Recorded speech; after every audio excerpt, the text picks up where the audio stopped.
हरि ओम. तेजोरुषद्युतिधर सुरशस्त्रकृतांबरः प्रग्रह निग्रहो व्यग्रो नैकशृंग गदाग्रज. विष्णू सहस्रनाम श्लोक क्रमांक 94 आणि नाम आहे 757. तेजो वृषभ. आदित्य रूपाने जलाचा वर्षाव करणारा तेज, सर्व चराचराला आपल्या तेजाने दिपवणारा, समस्त व्यवहार निसर्ग चक्र सांभाळणारा. वृष म्हणजे बैल, वळू, गोपती.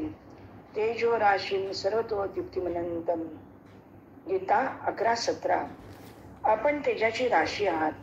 जणू तेजाचा समूहच एकत्र अनंत तेज झाला आहे. आकाशात एकाच वेळी हजारो सूर्य जरी उदय पावले तरी भगवंताच्या तेजाची बरोबरी करू शकणार नाही. असे आपण प्रकाश रूप आहात.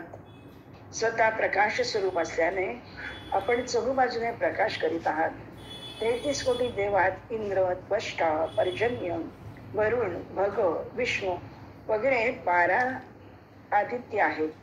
ही ऐश्वर्य समृद्धीची देवता वरुणाबरोबर संदर्भ आहे. म्हणून 12 आदित्यात जलाचा वर्षाव करणारा तो तेज वृषभ. वृषभ हा वीर्य प्रदान समृद्धी करतो. तद्वत हा आदित्य तेजो वृषभ होऊन तेज समृद्धी जल वर्षाव करतो. वृषभ म्हणजे नंदी, धर्माचा एक पाय म्हणूनही मान्यता आहे. अशा तेजवृष श्री विष्णूंना त्रिवार वंदन करते. 758. द्युतिधर, कांती धारण करणारा. द्युती म्हणजे चमक, तेज, दीप्तिमान, आभा, कांती, शोभा, लावण्य, सौंदर्य. धर म्हणजे धारण करणारा. भगवंत हे ब्रह्मांडाची खोड, कांती, आवरण आहेत. पश्यामि त्वां दुर्निश्य समंतात दीप्तानलार्कां द्युतिमप्रमेयम्. गीता 11:17. अत्यंत दैदिप्यमान अग्नी आणि सूर्य समान आपली कांती आहे. दीप्तम अनेक वर्णम. आपले काळे, पीत, श्याम, गौर इत्यादी अनेक वर्ण आहेत जे फार दैदिप्यमान आहेत. जसे सूर्याच्या प्रकाशापुढे डोळे दिपून जातात तसेच आपल्याला पाहिले असता डोळे दिपून जात आहे. म्हणून आपणास पाहणे कठीण आहे. आपणास योग्य रीतीने पाहणे शक्य नाही. मोठी आश्चर्याची गोष्ट अशी, भगवंताने अर्जुनाला दिव्य दृष्टी दिली तरीही विश्वरूपाला पाहण्यास पुरेसे सामर्थ्य नाही.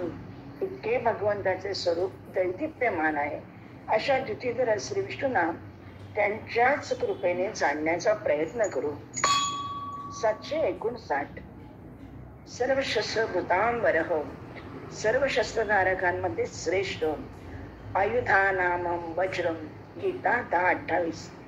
ज्याच्या साह्याने युद्ध केले जाते त्याला आयुध, शस्त्रास्त्र म्हणतात. या आयुधात इंद्राचे वज्र मुख्य आहे. हे वज्र दधीची ऋषींच्या हाडापासून तयार झालेले आहे आणि यात दधीची ऋषींच्या तपश्चर्येचे तेज आहे. राम शस्त्रभृता महन. गीता 10:31. राम अवतारी पुरुष आहेत, साक्षात परमात्मा आहेत. परंतु ज्या वेळेस शस्त्रधाऱ्यांची गणना होत असते त्या सर्वात श्रेष्ठ राम आहेत. म्हणून भगवंतांनी रामांना आपली विभूती मानली आहे. सर्व शस्त्रभूतांबरः अशा श्री विष्णूंचे स्मरण ठेवू. 760.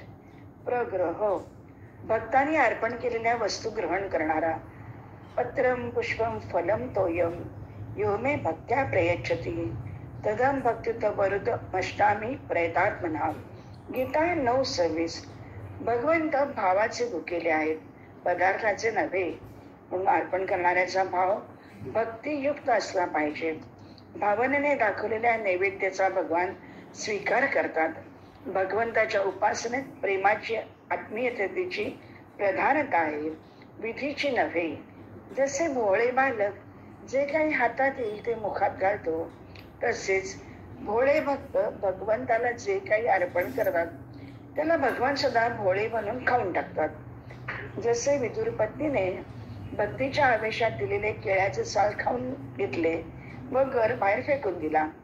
भगवंताने घराप्रमाणे साले खाऊन टाकली. भक्त भगवंताला प्रेमपूर्वक वस्तू अर्पण करतो कोणत्या कामनेने नव्हे. देवतांच्या उपासनेत विशिष्ट नियमांचे पालन करावे लागते, परंतु भगवंताच्या उपासनेत प्रेमाची, आत्मीयतेची प्रधानता असते. भगवंताने द्रौपदी बसून भाजीचे पान मागून घेऊन खाऊन टाकले आणि त्रैलोक्याला तृप्त केले. गजेंद्राने सरोवरातील एक फूल भगवंताला अर्पण करून नमस्कार केला, तर भगवंताने गजेंद्राचा उद्धार केला. शबरीने दिलेली फळे भक्षण करून भगवंत इतके प्रसन्न झाले की पुढे जेव्हा जेव्हा जेवणाचा प्रसंग येत असेल त्यावेळी त्यांना शबरीच्या फळाची आठवण होत असेल. देवाने अंत्यज रूपाने आलेल्या भगवंताला पाणी पाजले तर त्यांना भगवंताचे साक्षात दर्शन झाले. भगवान भक्ताच्या प्रेमामध्ये इतके मस्त होतात की स्वतः आपल्याला ते विसरूनच जातात. प्रेमाच्या आधिक्यामुळे भक्ताला एवढी शुद्ध राहत नाही की मी काय देत आहे व भगवंताला याचे भान राहत नाही की मी काय खात आहे. भक्ताकडून प्रेमाने मिळालेल्या उपहाराचा भगवान केवळ स्वीकार करीत नाही तर ते खाऊनच टाकतात. फुलाचा वास घेण्याऐवजी ते फुल पटकन तोंडातच टाकतात. ज्याचे अंतःकरण भगवंताच्या ठिकाणी लीन झाले आहे अशा प्रेमी भक्ताकडून दिलेला उपहार भगवंत स्वतःच खाऊन टाकतात. असे प्रग्रह श्री विष्णूंना आपणही उपहार देऊन प्रसन्न करूया. 761 सर्वांचा निग्रह करणारा, दमन करणारा. संयमन, दबाव, प्रतिरोध. चंचलम मन कृष्ण परमाथी बलवदृढम तस्याहम निग्रहम मन्ये वायुरिव सुदुष्करम असंशयम महाबाहो मनो दुर्निग्रहम चलम अभ्यासेन तु कौन्तेय वैराग्येन च गृह्यते. गीता 6:34 आणि 35. हे चंचल प्रमाथी मन सारखे विचलित करते. या चंचल प्रमाथी दृढ आणि बलवान मनाचा निग्रह करणे फार कठीण आहे. जसे आकाशात विचरण करत असलेल्या वायूला कोणीही आपल्या मुठीत पकडू शकत नाही, तसेच या मनाला कोणीही अडवू शकत नाही. म्हणून याचा निग्रह करणे अत्यंत कठीण काम आहे. योगारूढस्य अर्जुन आपली समस्या भगवंतांना सांगत आहेत, तर भगवंत म्हणतात हे सत्यच आहे, पण मनाला वारंवार ध्येयाकडे, लक्षाकडे लावावे. ते चुकार मन विषयाकडे धाव घेते. म्हणून अभ्यासाने, वैराग्याने खेचून त्याला ध्येयापर्यंत नेण्यासाठी निरंतर सराव करत. जसे ओढा जनावराला मालक फटके देतो, तसेच त्या मनाला निग्रहाने आपल्या आराध्यात, नामजपात, त्याच्या ध्यानात गुंतवावे. अर्जुनाने एकलव्याने आपले निशाण साधले व श्रेष्ठ यशस्वी धनुर्धर झाले. भगवंतही आपल्याला शिक्षा करून चुका दुरुस्त करण्याची संधी देतात. कधी धन, कधी मान, रोग, व्यक्ती, प्रिय व्यक्तींचा विरह सहन करायला लावतात. त्यासाठी इंद्र, ब्रह्मदेव, कालिया, शिशुपाल, कंस शापाच्या निमित्ताने यादवांचे कुळ नष्ट केले. दुष्टांना यमसदनाला पाठवून पृथ्वीचा भार हलका केला. लोके भवा जगदीनः कलयावतीर्णः सद्रक्षणाय खलनिग्रहणाय च अन्यः कश्चित् त्वदीयम् इति याति यदेशमीश किं वा जनं स्वकृतं मृच्छति तन्न विद्मः. भागवत 10:17-27. निग्रहाने रासक्रीडेतून अंतर्धान पाहून गोपींचा जार भाव घालवला व त्यांना मुक्त केले. अशा निग्रह श्री विष्णूंचे निरंतर स्मरण करू. 765 व्यग्रह भक्तांना इच्छित फळ देण्यात गर्क असलेला. ये पञ्य देवता भक्ता यजन्ते श्रद्धान्विताः. गीता 9:23. जर मनुष्यात कामना नसेल आणि सर्वात भगवत भक्ती असेल तर त्याने कोणतीही उपासना केली तरी उपासना वास्तविक भगवंताचीच आहे. भगवान साधकाला त्याच्यासाठी आवश्यक असलेली साधन सामुग्री प्राप्त करून देतात आणि प्राप्त असलेल्या साधन सामुग्रीचे रक्षण करतात.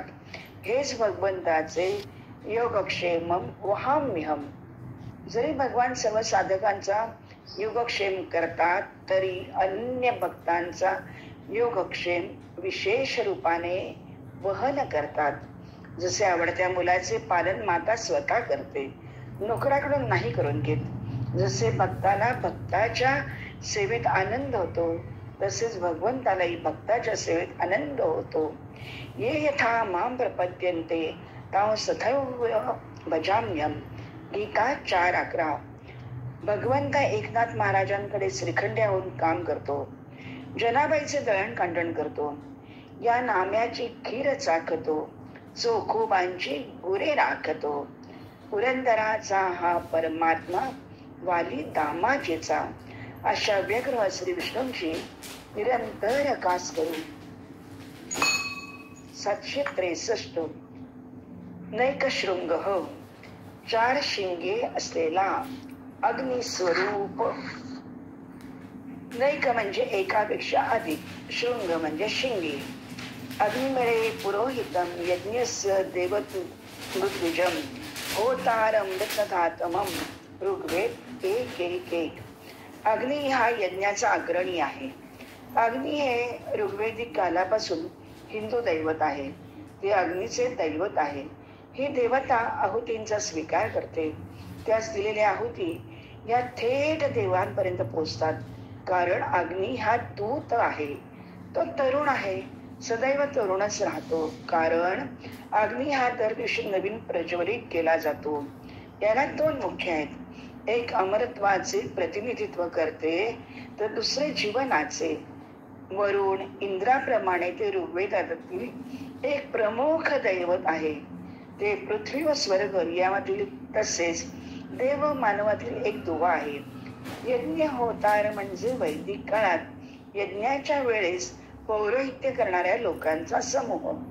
मंत्राचे उच्चारण करून देवतांचे आवाहन करतो. त्यांना होतार होता असे म्हटले जात असे. काही ठिकाणी अग्नीला सुद्धा होता असे नाव दिले आहे. विशेष म्हणजे याच अग्निदेवतेचे वाहन मेंढा आहे. ऋग्वेदातील प्रथम मंडळातील प्रथम सूक्तातील पहिलीच ऋषा अशी आहे. यज्ञाचा प्रमुख देव तोच. यज्ञाचा आविर्भाव त्या देवतांपर्यंत पोहोचवणारा सन्मान्य आचार्य तोच रत्नांचा अनुपम निधी याचे जवळ आहे. तेव्हा अशा अग्निदेवाचे मी भक्ती पुरस्सर स्तवन करतो. अर्थात हे सगळे विष्णू सहस्त्रनाम लिहिताना त्याच्या कृपेने मला या सर्व वेद पुराणांचा अभ्यास करायला मिळाला. अशा अनेक शृंग श्री विष्णूंना वंदन करते.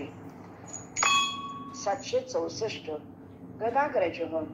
गदाचा थोरला भाऊ. नयत्कर्ण पथो पेतो जातो नाम गदाग्रज. भागवत 2:3-19. ज्यांच्या कानाने भगवान कृष्णाची कथा कधी ऐकली नाही, ती पशुतुल्य माणसे, पशु, कुत्रे, उंट, डुक्कर आणि गाढवे यांच्यासारखीच होत. विनाशम पश्यमानो हि सर्व राज्ञां गदाग्रज. एतत् श्रेयस्तु परममन्यत जनार्दनः. महाभारत 16:3-33. बलराम हा गदाधर. हलायुध हल. गदा हे शस्त्र आहे. त्याने भीम व दुर्योधनाला गदायुद्ध शिकवले होते. रेवती रमणत्व वै बलदेव अच्युताग्रज. हलायुध प्रलंबग्न पाहि मां पुरुषोत्तम. गर्ग संहिता बलभद्र 11:4-11.